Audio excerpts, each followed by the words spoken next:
While the president was overseas, NBC News learning his Justice Department is seeking to indict the former president of Cuba, 94-year-old Raúl Castro. According to U.S. official familiar with the matter, the indictment is related to the 1996 incident where Cuba shot down 2 humanitarian planes from an organization known as Brothers to the Rescue. The Trump administration's effort to possibly charge Raúl Castro, the brother of Cuban revolutionary leader Fidel Castro, comes as the Trump administration has been ramping up pressure against Cuba's communist regime. On Thursday, CIA Director John Ratcliffe traveled to Havana to meet with a number of officials, including Raúl Castro's grandson, as part of this pressure campaign. Now, in a statement, the CIA said that Director Ratcliffe traveled to, quote, personally deliver President Trump's message that the United States is prepared to seriously engage on economic and security issues, but only if Cuba makes fundamental changes, including stopping adversaries like China and Russia from operating intelligence posts on the island. Gabe, let me turn back to you on this. What exactly do we know about this indictment, and how does it factor into this larger pressure campaign against Cuba, which we've, of course, been talking about for quite some time now?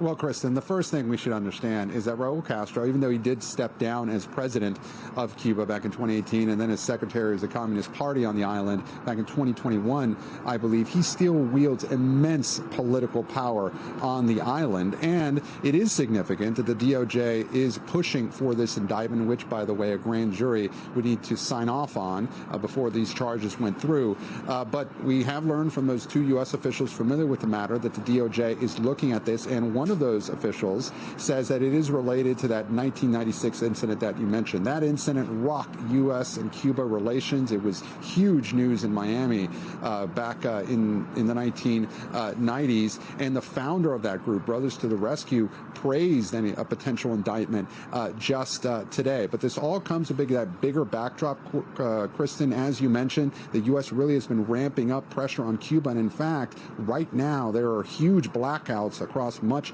of Cuba, and protests had erupted in Havana as the country deals with this fuel shortage, not just because of the Iran war, but also following the U.S. capture of Venezuela's Nicolas Maduro. That country, of course, that provided oil to Cuba. But remember, Kristen, and this will be my last point here, it was Maduro who was indicted in the U.S. Regarding drug trafficking. So raises a lot of questions. Could the U.S. be looking to do the same to Raúl Castro if this indictment does happen? NBC had reported several months ago that the DOJ was looking at criminal charges for several top Cuban officials out of the Southern District of Florida, Kristen. And it's so fascinating, Gabe, as we're having this conversation. President Trump has been saying for quite some time, Cuba's next, Cuba's in his crosshairs. He thinks Cuba's going to fall on its own.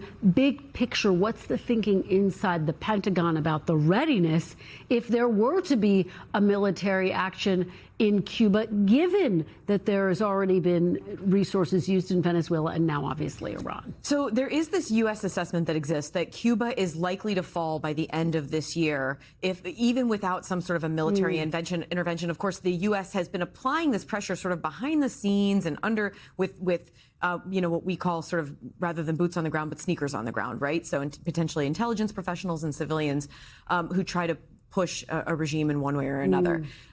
But it hasn't worked at this point, right? Now, the Cuban regime is under huge pressure right now. They just had these enormous protests this week. They're having enormous problems with energy. But there were 2 things out of that CIA Director Ratcliffe visit that really stood out to me. One was this claim by the U.S., or this argument by the U.S., that Cuba has to stop working with adversaries in the region.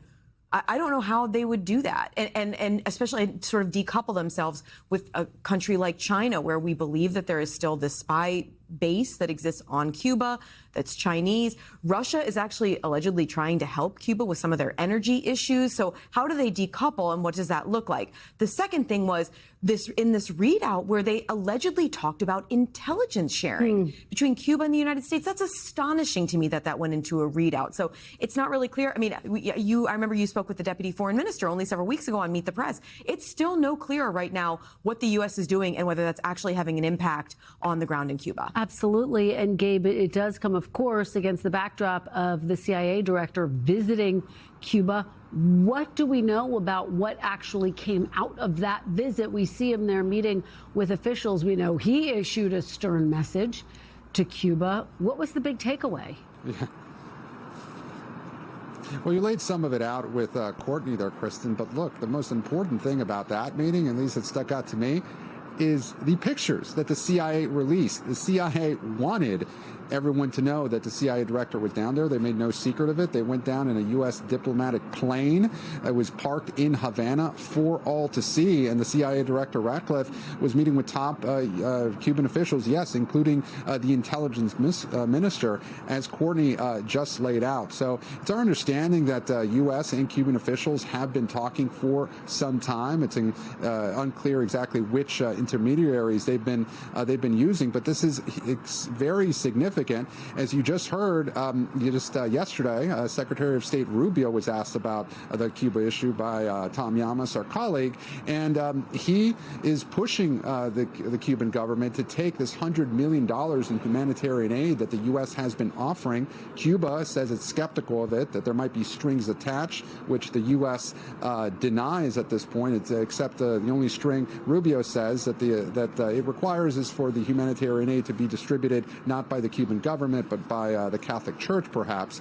But this all comes, as you laid out, Kristen, the increasing pressure campaign on multiple fronts by the U.S. government on Cuba. We thank you for watching, and remember, stay updated on breaking news and top stories on the NBC News app or watch live on our YouTube channel.